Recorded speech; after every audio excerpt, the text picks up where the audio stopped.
Hello, welcome to this Scotch review.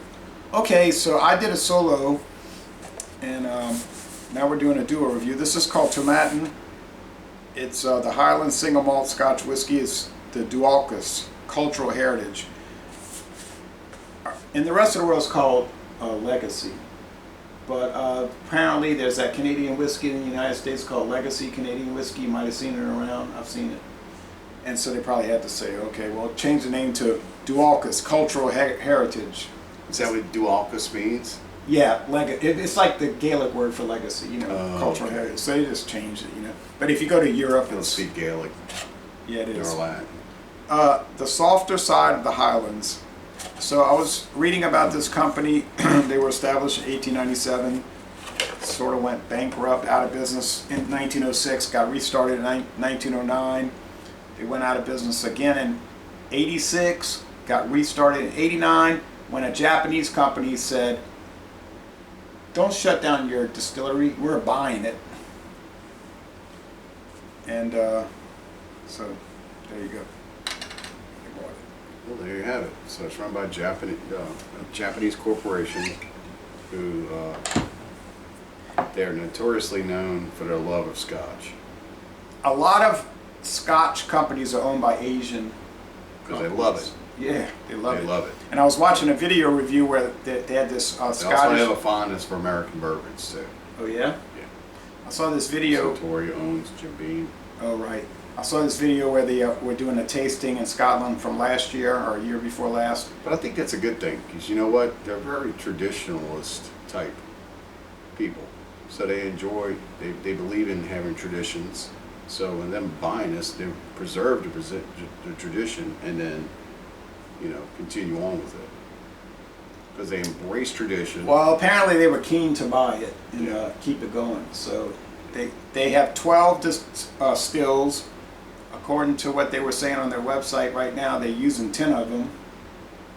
And they make all kind of variants of this. There's some of them that are like 50-year age that, you pay Did you 300-400. take the cork off?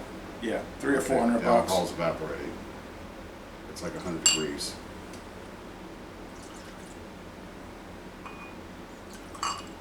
Come on. Try again. All right, A little more. I can't taste that little bit. it's dripping. I just didn't want it to drip. Well, it's because you're pouring it stingily. Stop. Thank you. Try not to drip it. Oh, well, there it is. Well, you see that line right there? You see that line that we finally got to? That's 2 ounces. Okay. Thank you. I'll wipe it up. Okay, well anyway, so I bought this around here and seems like it's fairly common. This is the first single malt I bought. I've been doing a lot of blended Scotch. It's got a nice peated head. Trying to get this foil cover back on. Peat, moss. There's no age statement, but the videos I watched, the company's representative said it's aged between 5 and 8 years. It says sometimes 5, 6, 7, 8, depends on how they want to do it. It changes. It smells awesome. It's really mellow. Yeah, it's got that classic Scotch smell that you expect from Scotch, where it's just peaty and clean. Getting a lot of bread dough on it. I noticed with a lot of single malts, most single malts, you get a bread dough.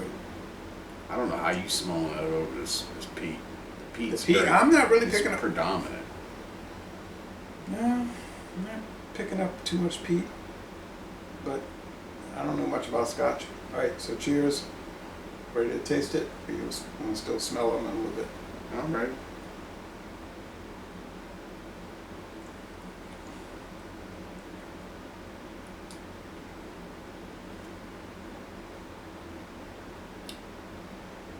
Once you get past the peat, which is really good, there's almost like a little corn sweetness to it, Grain whiskey. which I'm not really associating that kind of a sweetness to a Scotch, and it's kind of lingering, the sweetness.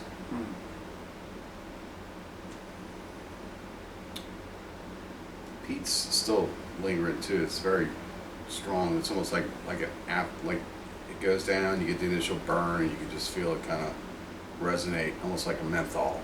No smoke though. Not a smoky product. No, It's a little. I mean, not too much. no, not too much. I'm mainly getting sweet whiskey with peat.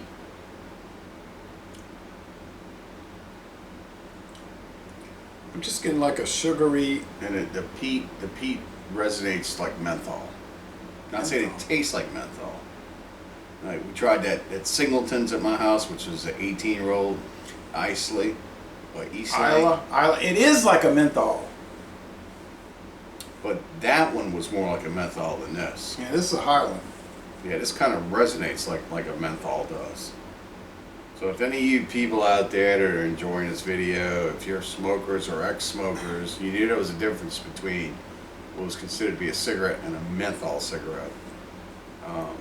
So if you had any experience with a menthol cigarette before, then you would understand how this is coming through as far as the taste, the lingeriness, and Right, I didn't, until you mentioned that, I never realized that. It's kind of like people that are into Marlboro would never cross over into Newport. Like there's a Newport people, they would only smoke yeah, that. it's usually like the menthols are like green labeled cigarettes. Right, and they're into And that. then, and then the regular cigarettes are either gold, red, or black labeled or White. something, or clear or something like that. Yeah, without color. But the menthols were always distinguished by a green label. Green, because they're using mint.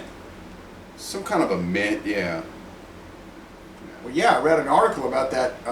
These people that grow mint, they like grow it and they sell it to cigarettes. I was in France in the 80s, and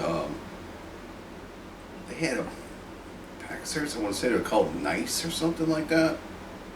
And it was kind of like an other side of a menthol. It was more like a mint cigarette.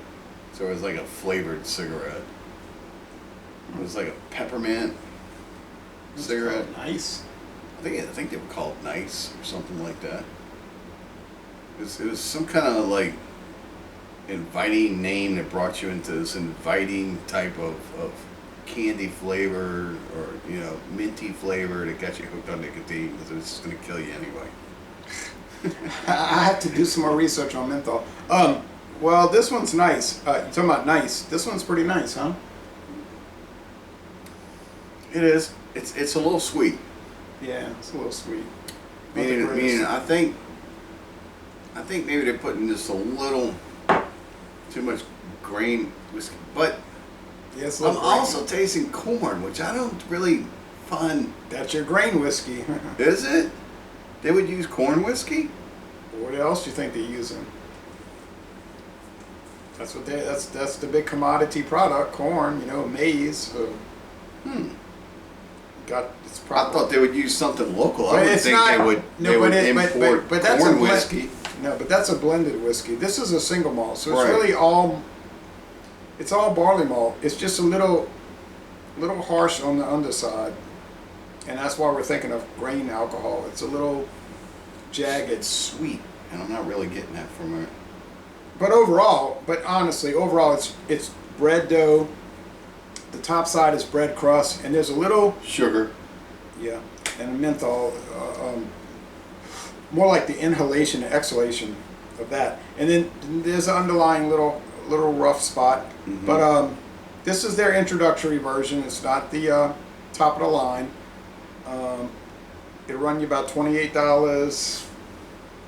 In Texas, they got it for $25, but most places got it $28 to $31 a bottle. So, Don't know if that'd be a deal to go chase down no, I mean if you happen to be out there, But I don't know how you would rate it.